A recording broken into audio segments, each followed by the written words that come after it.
നമസ്കാരം. കുവൈത്തിലെത്തിയ ഇന്ത്യൻ പ്രവാസികളുടെ എണ്ണത്തിൽ വർധനവെന്ന റിപ്പോർട്ട്. 15.46 ലക്ഷം പൗരന്മാരും 33 ലക്ഷം പ്രവാസികളും ഉൾപ്പെടെ കഴിഞ്ഞ വർഷം അവസാനത്തോടെ കുവൈത്തിലെ ജനസംഖ്യ 48.59 ലക്ഷത്തിലെത്തിയെന്നാണ് പബ്ലിക് അതോറിറ്റി ഫോർ സിവിൽ ഇൻഫർമേഷന്റെ കണക്കുകൾ പറയുന്നത്.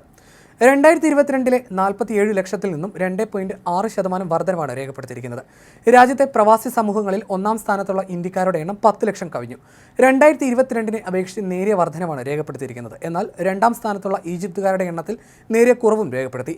കുവൈത്ത് ജനസംഖ്യയുടെ ആദ്യ 10 സ്ഥാനങ്ങളിലുള്ളവരെ യഥാക്രമം പരിശോധിച്ചാൽ പ്രവാസി ജനതയിലെ 30% ഇന്ത്യക്കാരാണുള്ളത്.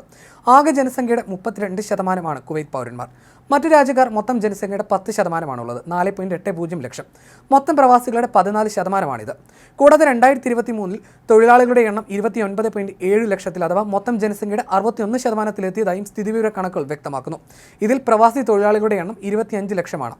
മൊത്തം തൊഴിലാളികളുടെ 30% വരുന്നത്. ഏകദേശം 8,85,900 പേരുമായി ഇന്ത്യക്കാർ തന്നെയാണ് തൊഴിലാളികളുടെ എണ്ണത്തിലും ഏറെ മുന്നിലുള്ളത്.